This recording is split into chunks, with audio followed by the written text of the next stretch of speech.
200 ದಿನ ಕಾಲು ನೋವಲ್ಲಿ ಯಾಕೋ ನಾಚ್ಕತಾನಲ್ವ ಅವನು. ನಿನ್ಗೆ ನೆನ್ಕೊಡಲ್ಲ ಬಾರಲ್ಲಿ ರಾಜ್ಕುಮಾರ ಬಾರ. ಎಷ್ಟೊತ್ತು ನೆನ್ನೆ ನೈಟ್ ನಾನು ಇಲ್ಲೇ ಟೆಂಟ್ ಹಾಕಿ ಸ್ಟೇ ಮಾಡಿದ್ದೆ. ಆ್ಯಕ್ಚುಲಿ ಟೆಂಟ್ ಏನಕ್ಕಪ್ಪ ನಾನು ಡೈನಿಂಗ್ ಹಾಲಲ್ಲೇ ಹಾಕೊಂಡಿದ್ದೆ ಅಂತಂದರೆ ಸ್ವಲ್ಪ ಸೊಳ್ಳೆ ಇತ್ತು, ಹಾಗಾಗಿ ಹಿಂಸೆ ಆಗುತ್ತೆ ನಿದ್ರೆ ಮಾಡಲಿಕ್ಕೆ ಅಂತ ಟೆಂಟ್ ಹಾಕೊಂಡಿದ್ದೆ. ಪರವಾಗಿಲ್ಲ, ಹೋದ ಕಡೆ ಸ್ವಲ್ಪ ಸ್ಟೇಗೆ ವ್ಯವಸ್ಥೆ ಮಾಡಿಕೊಡ್ತಾವ್ರೆ. ಮತ್ತು ಇಲ್ಲಿ ನೋಡಿ ಜಾಕಿ ರೆಡಿ ಮಾಡಿ ಇಟ್ಕೊಂಡಿದ್ದೀನಿ ಫುಲ್ ಆ್ಯಂಡ್ ಫುಲ್ಲು. ಹೋಗ್ಬೇಕಾದ್ರೆ 1 ಅವರ್ಗೆ ಹೇಳ್ಬಿಟ್ಟು ಹೋಗೋಣ. IB-ಯಿಂದ ಹೊರಟಿದ್ದೀನಿ. ಆ್ಯಕ್ಚುಲಿ ನನಗೆ ಸ್ಟೇ ಕೊಟ್ಟಿದ್ದಲ್ಲ, 1ಗೆ ತಿಳ್ಸೋಣ ಅಂತ ಹೋದೆ. IB-ಯಲ್ಲಿ ಯಾವುದೋ ಮೀಟಿಂಗ್ ಇರೋದ್ರಿಂದ ಅವರು ಹೊರಗಡೆ ಥಿಂಗ್ಸ್ ಪರ್ಚೇಸ್ ಮಾಡ್ಲಿಕ್ಕೆ ಹೋಗ್ಬಿಟ್ಟವ್ರೆ. ಅವರ ವೈಫ್ ಇದ್ರು, ಮನೆಗೆ ಹೋಗಿ ಹೇಳ್ಬಿಟ್ಟು ಬಂದೆ. ನಮಸ್ಕಾರ ನನ್ನವ್ರಿಗೆ, welcome back to our channel. ಎಲ್ರು ಹೇಗಿದ್ದೀರಾ? ಚೆನ್ನಾಗಿದ್ದೀರ ಅನ್ಕೊಳ್ತೀನಿ. ನಾನಂತೂ ಸಖತ್ತಾಗಿದ್ದೀನಿ. All over Karnataka cycling with ಪ್ಲಾಂಟೇಶನ್ನ 157ನೇ ದಿನ ಚಳ್ಳಕೆರೆಯಿಂದ ನಾಯಕನಹಟ್ಟಿ ಅನ್ನೋ ಒಂದು ಪ್ಲೇಸ್ ಕಡೆ ಹೋಗ್ತಾ ಇದ್ದೀನಿ. ನನ್ನ ಚಾನಲ್ಗೆ ಯಾರಾದರೂ ಹೊಸಬ್ರಾಗಿ ಬಂದಿದೆ ಮರಿದೆ ಸಬ್ಸ್ಕ್ರೈಬ್ ಆಗಿ ಬೆಲ್ ಬಟನ್ ಕ್ಲಿಕ್ ಮಾಡಿ ಆಲ್ ಇಟ್ಕೊಳ್ಳಿ. ಹಾಗೆ ವಿಡಿಯೋನ ಫುಲ್ ನೋಡಿ ಸಪೋರ್ಟ್ ಮಾಡ್ತಾಯಿರಿ. ಮುಂದೆ ಹೋಗೋಣ. ಟ್ಯಾಟೋ ಹಾಕೋರಲ್ಲ, ನಾನು ಟ್ರಾವೆಲ್ ಮಾಡ್ತಾಯಿದ್ದೀನಿ. ಟ್ಯಾಟೋ ಹಾಕೋರು ಅಂತ ಕರೆದಿದ್ರಾ? ಯಾಕೆ ಟ್ಯಾಟೋ ಹಾಕ್ಸ್ಬೇಕಿತ್ತ? ಅದೇ ಅದೇ ಅದೇ ಟ್ಯಾಟೋ ಹಾಕ್ಸ್ಬೇಕಂತೆ ಹುಡುಗಿ ಹೆಸರು, ಅದಕ್ಕೆ ಕರೆದ್ವಿ. ಹುಡುಗಿ ಹೆಸರು ಏನು ಲವ್ಜಿಗ ಅದ? ಫೇಲಿಯರು? ಇಲ್ಲ, ಲವ್ ಫೇಲಿಯರ್. ಲವ್ ಫೇಲಿಯರ್ ನಾಳೆ ಹೋಗ್ತೈತೆ. ಅದಕ್ಕೆ ಕರೆದ್ರಾ? ಸರಿನಾ? ಸರಿ. ಎಲ್ಲಿ ಜರ್ನಿ? ಎಲ್ಲ ಕಡೆ, ಕರ್ನಾಟಕ ಎಲ್ಲ ಕಡೆ. ಹೌದು, ಹೌದಣ್ಣ. ಆ್ಯಕ್ಚುಲಿ ಹೋಗ್ಬೇಕಾದ್ರೆ ಹೋಯ್ ಹೋಯ್ ಅಂತ ಕಿರ್ಚ್ಕೋತಿದ್ರು. ಸರಿ ಏನಂತ ಕೇಳ್ಕೊಬರೋಣ ಅಂತ ಹೋದ್ರೆ ಕ್ಯಾಟ್ ಹಾಕೋರ ನೀವು ಅಂತಂತ ಕೇಳಿದ್ರು ನೋಡಿ.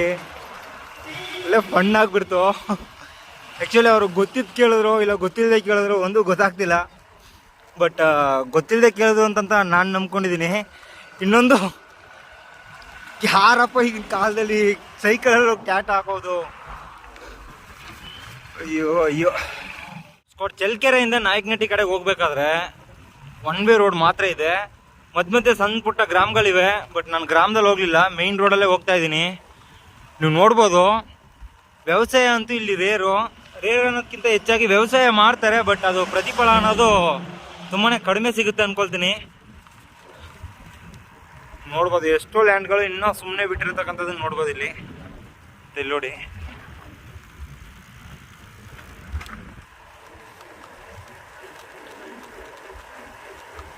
ಚಳ್ಳಕೆರೆಯಿಂದ ಒಂದು 20 ಕಿಲೋಮೀಟರ್ ಡಿಸ್ಟೆನ್ಸಲ್ಲಿ ಇರುತ್ತೆ ನಾಯಕನಹಟ್ಟಿ. ಬಟ್ ಇದ್ರೂ ನಾನು ಲೇಟಾಗಿ ಹೋಗ್ತಾ ಇದ್ದೀನಿ. ಇವಾಗ ಇವತ್ತು ಫುಲ್ಲು ನಾಯಕನಹಟ್ಟಿಗೆ ಹೋಗ್ತೀನಿ.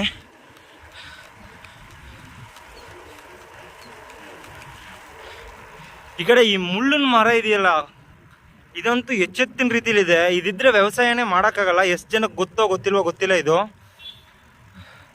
ಇದಿದ್ರೆ ವ್ಯವಸಾಯ ಅನ್ನೋದನ್ನ ನಾವು ಒಳ್ಳೆ ರೀತಿಲಿ ಮಾಡೋದು ತುಂಬಾ ಕಷ್ಟ ಇದೆ. ನಾಯಕನಹಟ್ಟಿಗೆ ಬಂದು ರೀಚ್ ಆಗಿದ್ದೀವಿ. ಇಲ್ಲೊಂದು ಟೆಂಪಲ್ ಇದೆ ನೋಡಿ, ಇನ್ನೂ ಜಾತ್ರೆ ಏನೋ ಮಾಡಿರ್ಬೇಕು.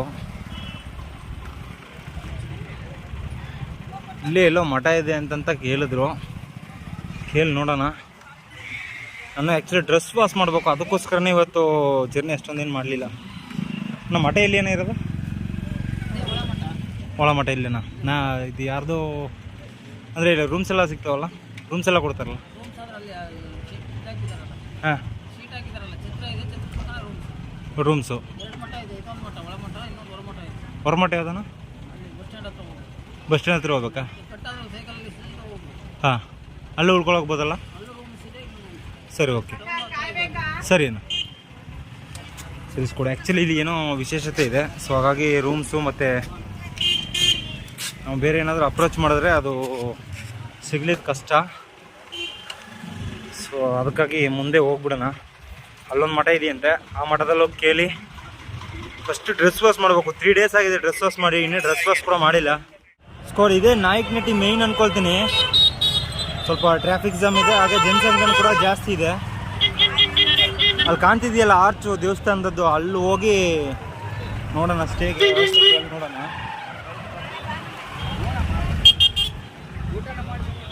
ಸಂತೆ ಅನ್ಕೊಳ್ತೀನಿ ಇದನ್ನ.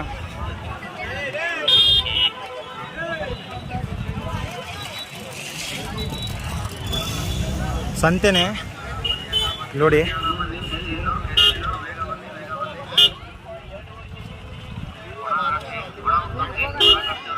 ಹೋಗಿ ಹೋಗಿ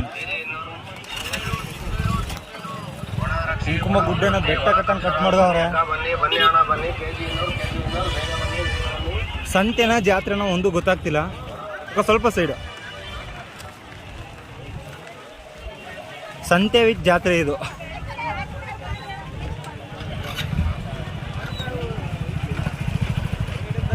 ಸ್ವಲ್ಪ ಸೈಡ್ ಬಿಡಿತದ ಹಾಗೆ.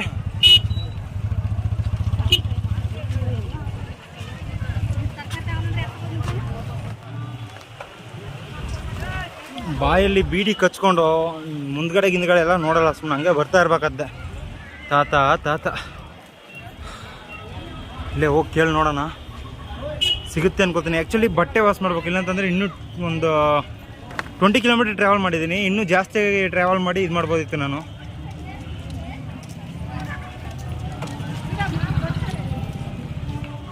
ಅಲ್ಲಿ ನೆನ್ನೆ IBಯಲ್ಲೇ ಬಟ್ಟೆ ವಾಶ್ ಮಾಡ್ಲಿಕ್ಕೆ ಅಂತ ಕೇಳಿದೆ, ಬಟ್ ಅವರು ವರ್ತನೆ ಆ್ಯಟಿಟ್ಯೂಡೇ ಬೇರೆ ರೀತಿ ಇತ್ತು. ಸೊ ಹಾಗಾಗಿ ಇನ್ಚಾರ್ಜ್ ಸರ್ ನೀವು ಉಳ್ಕೊಳಕ್ಕೆ ಜಾಗ ಕೊಟ್ಟರೆ ದೊಡ್ಡ ವಿಷಯ ಅಂತ ಅಂದ್ಬಿಟ್ಟು ಹೆಂಗೋ ಅಡ್ಜಸ್ಟ್ ಮಾಡಿದ್ದು. ಮತ್ತು ಮಾರ್ನಿಂಗ್ ಜರ್ನಿ ಶುರು ಮಾಡಿದ್ದೀನಿ. ಒಂದು 4 ಸೆಟ್ ಇದೆ ಅಷ್ಟೇ ಡ್ರೆಸ್ಸು ಸದ್ಯಕ್ಕೆ. ಇವತ್ತೇನಾದರೂ ಇಲ್ಲಿ ಸ್ಟೇ ಕೊಟ್ಟರೆ ವಾಶ್ ಗೀಸ್ ಮಾಡ್ಕೊಂಡು ಮತ್ತೆ ನಾವು ರೆಡಿಯಾಗಿ ಹೋಗ್ಬೋದು. ಅತಿಥಿ ಗೃಹ ಕೇಳಿ ನೋಡೋಣ, ಯಾರನ್ನ ಕೇಳ್ಬೇಕು ಅಂತ ಗೊತ್ತಿಲ್ಲ. ಜಾಕಿ ಇಲ್ಲ ಇರೋ.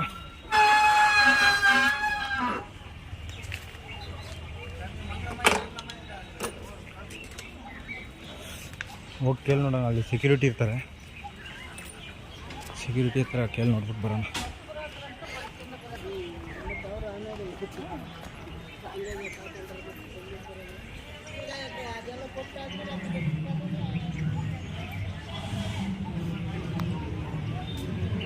ತಿಪ್ಪೇರುದ್ರ ಸ್ವಾಮಿ ಅಂತಂತ ಇಲ್ಲಿರ್ತಕ್ಕಂಥ ದೇವ್ರ ಹೆಸರು.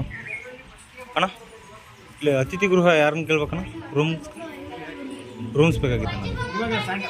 ಸಾಯಂಕಾಲ ಎಷ್ಟು ಗಂಟೆ ಆಗುತ್ತಣ್ಣ? ಹಾಂ ಸರಿ ಅಣ್ಣ, ಸರಿ ಸರಿ ಅಣ್ಣ, ಸರಿ. ಸ್ಕೋಡ್ ಆ್ಯಕ್ಚುಲಿ ಯಾವುದೋ ಮದುವೆ ನಡೀತಾ ಇದೆ. ಸೊ ಹಾಗಾಗಿ ನೀವೇ ಕೇಳಿದ್ರಲ್ಲ 6:30 ಮೇಲೆ ಬನ್ನಿ ಅಂತಂತ ಹೇಳೋರೆ. ಅಲ್ಲಿ ತನಕ ಏನು ಮಾಡೋದಂತ ಗೊತ್ತಿಲ್ಲ, ಇಲ್ಲೇ ಎಲ್ಲಾದರೂ ಕುಂತು ರೆಸ್ಟ್ ಮಾಡೋದಷ್ಟೇ. ಕಟ್ಟೆಯಲ್ಲಿ ಹೋಗಿ ನಾನು ಸ್ಟೇ ಕೇಳಿದೆ, ಬಟ್ ಅಲ್ಲಿ ಚಾರ್ಜಸ್ ಆಗುತ್ತೆ ಅಂತಂತ ಹೇಳಿದ್ರು. ನಾನಿರೋ ಸಿಚುವೇಶನ್ಗಳಲ್ಲಿ ಪೇ ಮಾಡಿ ಸ್ಟೇ ಮಾಡೋ ಥರ ಇಲ್ಲ. ಸೊ ವೆಯ್ಟ್ ಮಾಡಿದೆ, ಒಂದು ½ ಅನ್ ಅವರ್ ವೆಯ್ಟ್ ಮಾಡಿ ಮತ್ತೆ ಕೇಳಿದೆ, ಅಣ್ಣ 6 ಗಂಟೆ ಆದಮೇಲೆ ಕನ್ಫರ್ಮ್ ಏನಾದರೂ ಮಾಡ್ಕೊಡೋಕ್ಕಾಗುತ್ತೆ ಅಂತಂತ ಕೇಳಿದೆ. ಮತ್ತು ಅವರು ಯಾರಿಗೋ ಫೋನ್ ಹಚ್ಚಿ ಮಾತಾಡಿದ್ರು, ಇಲ್ಲ ಆ ರೀತಿ ಏನು ಮಾಡೋಕ್ಕಾಗಲ್ಲ ಅಂತಂತ ಹೇಳಿದ್ರು. ಸೊ ನಾವು ಅಲ್ಲಿ ಕುಂತು ಟೈಮ್ ವೇಸ್ಟ್ ಮಾಡೋದಕ್ಕಿಂತ ಮುಂದೆ ಹೋಗ್ಬಿಡೋಣ ಅಂತಂತ ಇವಾಗ ಹೋಗ್ತಾ ಇದ್ದೀನಿ. ಇಲ್ಲಿ ಸದ್ಯಕ್ಕೆ ಕೆರ ಅನ್ನೋದು ಕೂಡ ಸಿಗ್ತಾ ಇಲ್ಲ. ಸಿಕ್ಕಿದ್ರೆ ಅಲ್ಲಾದರೂ ಹೋಗಿ ಡ್ರೆಸ್ ವಾಶ್ ಮಾಡ್ಕೊಂಡು ಕಾಯಿಸ್ಕೊಂಡು ಹೋಗ್ಬಿಡ್ಬೋದು. ಹಿಂಗಿದೆ ನೋಡಿ, ಟ್ರಾವೆಲ್ ಮಾಡಬೇಕಾದ್ರೆ ಜಸ್ಟ್ ನಾವೇನೋ ಅಂದ್ಕೊಂಡ್ರೆ ಅದೇನೋ ಆಗ್ತಾ ಇರುತ್ತೆ. ನೋಡೋಣ, ಪೆಟ್ರೋಲ್ ಬಂಕ್ಸಲ್ಲಿ ಟ್ಯಾಂಕ್ಸ್ ಇದ್ದರೆ ಅಲ್ಲಿ ವಾಶ್ ಮಾಡ್ಬೋದಿತ್ತು. ಈ ಕಡೆ ಅಷ್ಟು ಸ್ಟ್ಯಾಂಡರ್ಡ್ ಪೆಟ್ರೋಲ್ ಬಂಕ್ಸ್ ಕೂಡ ಇಲ್ಲ. ನೋಡೋಣ ಏನಾಗುತ್ತೆ ಅಂತಂತ. ಇನ್ನೂ ಹೋಗಿಲ್ಲ ನಾನು, 151 ದಿನ ಆಗಿದೆ ಹೋಗ್ಬೇಕು. ಆದರೆ ನಾನು ಪರಿಸರ ಕಾಪಾಡಿ ಅಂತಂತ ಹೋದ್ರೆ ನೀವೆಲ್ಲ ಸೇರ್ಕೊಂಡು ಪರಿಸರ ಮಾಲಿನ್ಯ ಮಾಡ್ತಿದಾರಲ್ಲ. ರೆಸ್ಟ್ ರೂಮ್ ಇದ್ದು ಏ ಬಾರ ಯಾಕ್ರ ಅವನೇ ಅಲ್ಲ ಪರಿಸರ ಮಾಲಿನ್ಯ ಮಾಡೋದು. ಓಕೆ ಓಕೆ, ಹಿಂಗೆ ಮಾಡ್ಬಾರ್ದು. ಸ್ಕೂಲಲ್ಲೇ ರೆಸ್ಟ್ ರೂಮ್ ಹೇಳಿ ಸಾರ್ ಹತ್ರ ಹೇಳಿ, ಸರ್ ಕ್ಲೀನ್ ಮಾಡಿಸ್ಕೊಡಿ ಸರ್, ನೀಟಾಗಿ ಇಟ್ಕೊಳ್ತೀವಿ ಅಂತಂತ. ಐತೆ ನೀಟಾಗಿ ಇಡ್ಲಾತ ನೀವೇನು ಮತ್ತೆ ಅಲ್ಲಿ ರೆಸ್ಟ್ ರೂಮ್ ಇದ್ರೆ ಇನ್ನೇನಕ್ಕೋ ಇಲ್ಲೂ ಬರ್ತೀಯ ಹಾಗಾದ್ರೆ ನೀನು ವಾಕ್ ಮಾಡಕ್ಕೆ? ಸಂಜೆ ಯಾರನ್ನ ವಾಕ್ ಮಾಡ್ತಾರ? 200 ದಿನ ಕಾಲು ನೋವಲ್ಲಿ ಯಾಕೋ ನಾಚ್ಕತಾನಲ್ಲ ಅವನು. ನಿನ್ಗೆ ನೆನ್ಕೊಡಲ್ಲ ಬಾರಲ್ಲಿ ರಾಜ್ಕುಮಾರ. ಬಾರ ಎಷ್ಟೊತ್ತು ಟೈಮ್ ಎಷ್ಟೊತ್ತು ಇವಾಗ ಇಂಟರ್ವಲ್ ಟೈಮು ಅರ್ಧ ಗಂಟೆ ಟೈಮಾ 10 ನಿಮಿಷ ನನ್ನ ಜೊತೆ ಮಾತಾಡಕ್ಕೆ ಸ್ಟಾರ್ಟ್ ಮಾಡಿನೇ 10 ನಿಮಿಷ ಆಗೋದಿಲ್ಲ ಇವಾಗ. ಮತ್ತೆ ನೀವು ಆ ಕಡೆ ಹೋಗಿ ಏನೋ ಕಿಸ್ ಎಲ್ಲ ಮಾಡ್ತಿರಲ್ಲ ಅದೊಂದು 10 ನಿಮಿಷ. ಅಯ್ಯೋ ಅಯ್ಯೋ ನೀಟ್ ಮಾಡಿಸ್ಕೊಂಡು ಅಲ್ಲೇ ಯೂಸ್ ಮಾಡ್ರೋ, ಈಗೆಲ್ಲ ಹೊರಗಡೆ ಸುತ್ತಾಡ್ಬೇಡಿ ಕಣ್ರೋ. ಕೈಂಡ್ಲಿ ರಿಕ್ವೆಸ್ಟ್ ಸಿಸಿಯ ನೀನು ಹೇಳ್ಬೇಕು. ನೀನು ಹೇಳಿದ್ರೆ ಸಾರಿಗೆ ಬೆದರಿಕೆ ಹಾಕ್ಬೇಕು ನೀನು. ಸರ್ ಬರಲಾ? ಹಾಂ ಬಾಯ್. ಬಾಯ್ ಅಣ್ಣ. ಹಾಂ ಮೀಟ್ ಆಗೋಣ ಬಾ. ಹಾಂ ಓಕೆ ಬಾಯ್. ನೋಡಿ ಇವತ್ತಿನ ಜರ್ನಿ ನೋಡಿ, ಒಂದು 30 ಕಿಲೋಮೀಟ್ರ್ ಆದಮೇಲೆ ಇದು ಫಾರೆಸ್ಟಲ್ಲೇ ಆ್ಯಕ್ಚುಲಿ, ಬಟ್ ಈ ಪ್ಲೇಸಲ್ಲೇ ಟ್ರಾವೆಲ್ ಮಾಡೋ ಥರ ಆಗಿದೆ. ಮತ್ತು ನೀವು ನೋಡ್ಬೋದು ರೋಡು ಸಿಕ್ಕಾಪಟ್ಟೆ ಮೇಡಿದೆ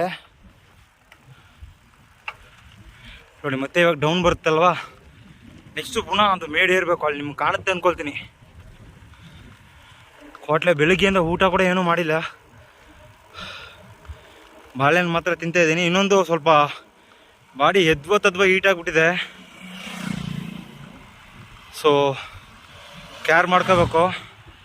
ಇಲ್ಲಾಂತಂದರೆ ಬೇರೆ ಬೇರೆ ರೀತಿ ಪ್ರಾಬ್ಲಮ್ಸ್ ಬರ್ಲಿಕ್ಕೆ ಶುರು ಆಗ್ಬಿಡ್ತವೆ. ಸ್ಕೋಡಿ ಈಗೀಗ ಯಾವುದೋ ಊರಿಗೆ ಬಂದು ರೀಚ್ ಆಗಿದ್ದೀನಿ. ಇಲ್ಲಿಂದ ನಾವು ಹೋಗ್ಬೇಕಾದ ಡೆಸ್ಟಿನೇಷನ್ಗೆ 5 ಕಿಲೋಮೀಟ್ರ್ ಇದೆ ಅಂತೆ. ನೀವು ನೋಡ್ಬೋದು ಎಷ್ಟೊಂದು ಪ್ಲಾಸ್ಟಿಕ್ ಚೆಲ್ಲಿಟ್ಟವ್ರು ನೋಡಿ. ಮತ್ತು ಇನ್ನೊಂದು ಸ್ಕ್ವಾಡ್, ಆ್ಯಕ್ಚುಲಿ ನಾನು ಬರಬೇಕಾದ್ರೆ ಬ್ಯಾಕ್ವರ್ಡ್ ಅನ್ನೋದಕ್ಕಿಂತ ಎಲ್ಲ ಕ್ಯಾಸ್ಟಲ್ಲೂ ಹಿಂದುಳಿದಿರೋರು ಜಾಸ್ತಿ ಇದ್ದಾರೆ. ಗೌರ್ಮೆಂಟು ಸ್ವಲ್ಪ ನೋಡಬೇಕು, ಅಂಥವ್ರನ್ನ ಫೈಂಡ್ ಔಟ್ ಮಾಡಿ. ಮತ್ತು ಎಷ್ಟೋ ಗರ್ಲ್ಸು ಬಾಯ್ಸು ಅನ್ಎಜುಕೇಟೆಡ್ ಆಗೋಕ್ಕೆ ಇಲ್ಲಿ ಪೇರೆಂಟ್ಸೇ ಕಾರಣ. ರೀಸನ್ ಒಂದೇ, ಬಡತನ. ನಾನು ವಿಡಿಯೋ ಮಾಡೋಣ ಅಂದ್ಕೊಂಡೆ, ಬಟ್ ಏನಾದರೂ ಬೇರೆ ರೀತಿ ಆಗುತ್ತೋ ಅಂತಂತ ನಾನು ವಿಡಿಯೋ ಮಾಡಲಿಲ್ಲ.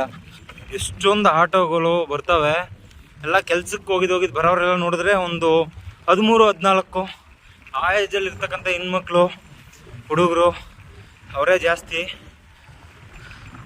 ಮತ್ತು ಅನ್ಎಂಪ್ಲಾಯ್ಸ್ ಅನ್ನೋದು ಈ ಕಡೆ ಸ್ವಲ್ಪ ಜಾಸ್ತಿ ಇದೆ. ಸಿಕ್ಕಿದ ಕೆಲಸ ಮಾಡ್ಕೊಂಡು ಊರಲ್ಲೇ ಇದ್ಬಿಟ್ಟವ್ರೆ.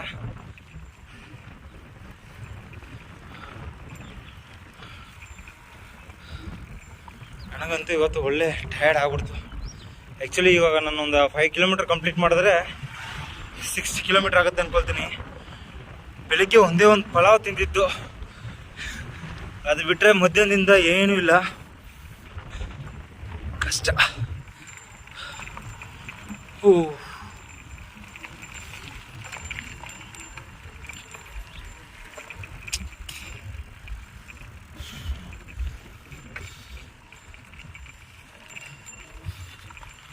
ಮತ್ತು ಈ ಚಿಕನ್ ಮಟನ್ ಸ್ಟಾಲೆಲ್ಲ ಇಟ್ಟಿರ್ತಾರಲ್ಲ, ಅವರೆಲ್ಲ ಏನು ಕ್ಲೀನ್ ಮಾಡ್ತಾರೋ ಅದನ್ನೆಲ್ಲ ತಗೊಂಡ್ಬಂದು ಈ ಥರ ವರಂಡಲ್ಲಿ ಊರೊಳಗಡೆ ಹಾಕ್ತಾರೆ. ಆ ಥರ ಡಂಪ್ ಮಾಡೋದ್ರಿಂದ ಏನೇನೋ ರೋಗಗಳು ಉಂಟಾಗ್ತವೆ, ಅದು ನಮಗೆ ಗೊತ್ತಾಗಲ್ಲ. ಅದನ್ನು ಕೂಡ ಇಲ್ಲಿ ಯಾರು ಕೇಳ್ತಾ ಇಲ್ಲ. ಕೇಳೋಕೆ ಹೋದರೆ ನಿಮಗೇನು ಅಂತಂತ ಕೇಳ್ತಾರೆ. ಅದು ಲೀಗಲಾಗಿ ಪಂಚಾಯತ್ ಆಫೀಸಿಂದನೋ ಇಲ್ಲ ತಾಲೂಕು ಆಫೀಸಿಂದನೋ ಕೇಳಿಸಿದ್ರೆ ಸರಿಯಾಗುತ್ತೆ. ಬಟ್ ಯಾರು ಆ ಥರ ಒಂದು ಕೆಲಸನೇ ಮಾಡ್ತಾ ಇಲ್ಲ. ಮೇಡ್ ಬಂತು. ಫೈನಲಿ ಚಳ್ಳಕೆರೆಯಿಂದ ನಾಯಕನಹಟ್ಟಿ 20 ಕಿಲೋಮೀಟ್ರು. ಮತ್ತೆ ಅಲ್ಲೇ ನಾನು ಉಳ್ಕೊಂಡು ಬಟ್ಟೆ ಎಲ್ಲ ವಾಶ್ ಮಾಡ್ಕೊಳ್ಳೋಣ ಅಂತ ಪ್ಲ್ಯಾನ್ ಮಾಡ್ಕೊಂಡು ಹೋದೆ. ಅನ್ಫಾರ್ಚುನೇಟ್ಲಿ ನನಗೆ ಅಲ್ಲಿ ಸ್ಟೇ ಸಿಗಲಿಲ್ಲ. ಮತ್ತು ನಾಯಕನಹಟ್ಟಿಯಿಂದ ನಾನು ಎಕ್ಸಾಕ್ಟಾಗಿ ಏನು ಪ್ಲೇಸಿಗೆ ರೀಚ್ ಆಗಿದ್ದೀನೋ ಇಲ್ಲಿಗೆ 43 ಕಿಲೋಮೀಟ್ರು, ಟೋಟಲಿ 65 ಕಿಲೋಮೀಟ್ರ್ ಇವತ್ತು ಟ್ರಾವೆಲ್ ಮಾಡಿದ್ದೀನಿ. ಸಿಕ್ಕಾಪಟ್ಟೆ ಟಯರ್ಡ್ ಆಗಿಬಿಟ್ಟಿದ್ದೀನಿ. ಅದಷ್ಟೇ ಅಲ್ಲ, ಮಾರ್ನಿಂಗು ಪಲಾವ್ ಮಾತ್ರ ತಿನ್ಕೊಂಡು ಟ್ರಾವೆಲ್ ಸ್ಟಾರ್ಟ್ ಮಾಡಿದ್ದು. ಮಧ್ಯೆ ಯಾವುದೇ ಫುಡ್ ಅನ್ನೋದನ್ನು ತಗೊಳ್ಳಿಲ್ಲ. ಹಾಗೆ ಸ್ನ್ಯಾಕ್ಸು ಅಂತ ಅದು ಇದು ತಿಂತಿದ್ದೆ. ಬಟ್ ಬರಬೇಕಾದ್ರೆ ಬರೀ ಕಾಡೆ ಇತ್ತು. ಸೊ ಹಾಗಾಗಿ ಅದು ಕೂಡ ಪಾಸಿಬಲ್ ಇಲ್ಲ. ಹೆಂಗೋ ಬಂದು ಒಂದು ಟೆಂಪಲಲ್ಲಿ ಸ್ಟೇ ಕೇಳಿದ್ದೀನಿ, ಸ್ಟೇ ಕೂಡ ಕೊಟ್ಟವ್ರೆ. ಇನ್ನೊಂದು ಏನಪ್ಪ ಅಂತಂದರೆ, ನನ್ನ ಸೇವ್ ನೇಚರ್ ಸೇವ್ ಅರ್ತ್ ಅನ್ನೋ ಪ್ರಾಜೆಕ್ಟನ್ನು ಎಲ್ರಿಗೂ ವೈಡಾಗಿ ತಗೊಂಡು ಹೋಗ್ಬೇಕು ಅಂತ ಆಸೆ ಪಟ್ಟಿದ್ನಲ್ವ. ಸೊ ಅದಕ್ಕೆ ಬ್ಯಾಕ್ ವರ್ಕ್ ಮಾಡಿಕೊಂಡು ಏನೇನೋ ಯೋಚನೆಗಳನ್ನ ತಲೆಯಲ್ಲಿ ತುಂಬಿಕೊಂಡು ಈ ಒಂದು ಒಳ್ಳೆ ನಿರ್ಧಾರ ತಗೊಂಡು ಸ್ಕೂಲು ಕಾಲೇಜ್ ಅನ್ನೋದನ್ನು ನಾನು ಮೀಟ್ ಮಾಡಿ ಸ್ಟೂಡೆಂಟ್ಸ್ಗೆಲ್ಲ ನನ್ನ ಉದ್ದೇಶ ಏನಿದೆಯೋ ಅದನ್ನು ತಿಳಿಸ್ತಾ ಇದ್ದೀನಿ. ಸೊ ಅದಷ್ಟೇ ಅಲ್ಲ, ನಿಮ್ಗಳ ಸಪೋರ್ಟು ಅನ್ನೋದು ನನಗೆ ತುಂಬಾ ಮುಖ್ಯವಾಗಿದೆ. ಹಾಗೆ ನನ್ನ ವಿಡಿಯೋ ಯಾರು ಫುಲ್ ನೋಡ್ತಾ ಇಲ್ವೋ ದಯವಿಟ್ಟು ಫುಲ್ ನೋಡಿ, ಹಾಗೆ ನಿಮ್ಮ ಫ್ರೆಂಡ್ಸು ಫ್ಯಾಮಿಲಿ ಅಂತ ಎಲ್ರಿಗೂ ಶೇರ್ ಮಾಡಿ. ಅಷ್ಟೇ, ಇನ್ನೇನು ಹೇಳಬೇಕು ಅಂತ ಗೊತ್ತಾಗ್ತಿಲ್ಲ. ಇನ್ವೆಸ್ಟ್ ಇವತ್ತಿನ ಈ ವಿಡಿಯೋ ನಿಮಗೆಲ್ಲ ಇಷ್ಟ ಆಗಿರುತ್ತೆ ಅಂತ ನಂಬ್ತಾ ಇವತ್ತಿನ ವಿಡಿಯೋನ ಇಲ್ಲಿಗೆ ಕೊನೆ ಮಾಡ್ಕೊಳ್ತೀನಿ. ಎಲ್ಲರೂ ಸೇಫಾಗಿ ಖುಷಿಯಾಗಿರಿ. ಜೈ ಕರ್ನಾಟಕ. ಮತ್ತೆ